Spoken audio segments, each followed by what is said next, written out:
All right, welcome back. We are talking with Craig Hignight about our birding plant and garden questions. So let's jump right into another one, see if we can get through all of them this week. When can I transplant a hydrangea bush and leafed out hostas?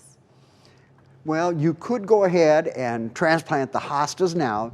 You've got to remember that it would have been nice if you could have caught them when they were still in the spike stage, so you weren't damaging the leaves. Any leaves that you damage now are going to look pretty ratty for the rest of the summer, but hostas are tough.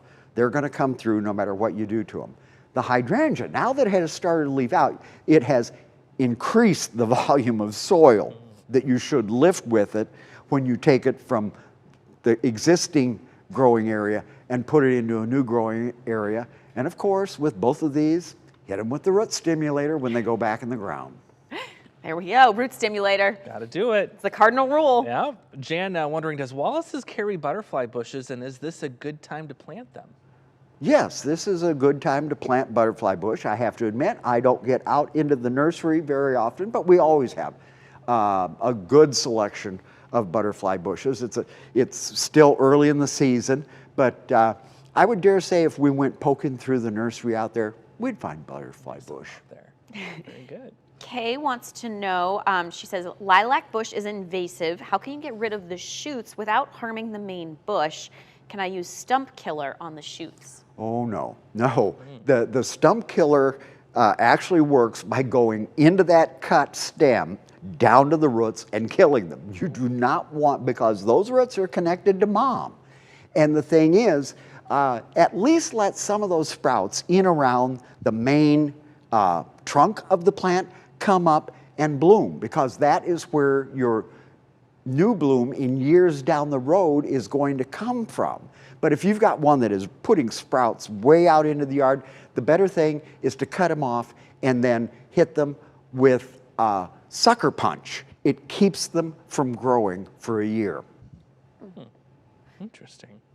The next one we have here is from James. What is the purple weed in my yard that's hard to kill?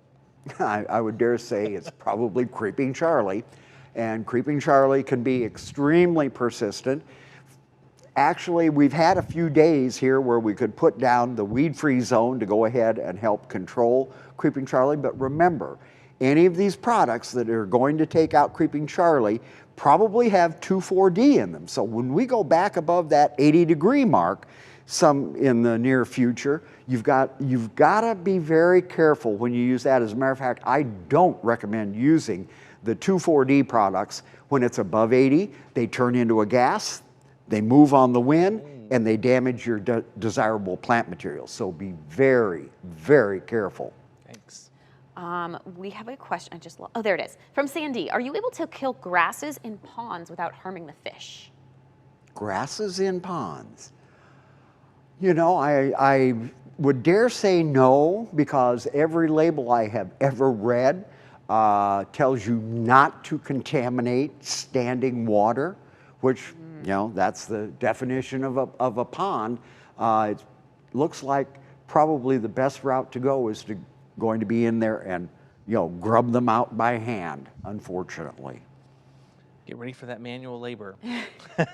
Lynn asking, she has a redwood tree that is very leafy green at the bottom up to about a foot, and then from the top it's brown and brittle. Should I just cut it off?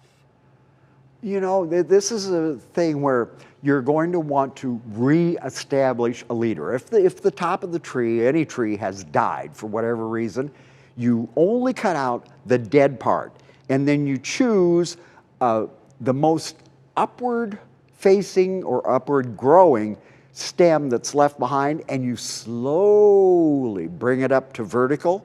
And quite often the tree will, or usually the tree will go ahead and reestablish a central leader. Oh. The trunk is going to have that odd crook for several years, but as the tree matures, that is going to go away, be less apparent. All right. Yeah. Interesting. All right, Craig, thank you so much for joining Thanks, us Craig. once again. And don't forget, Craig joins us every Wednesday. So you can share your questions on our Facebook page. We stream this every week. And feel free to send them into our email as well, news@wqad.com. We'll try to get those on air.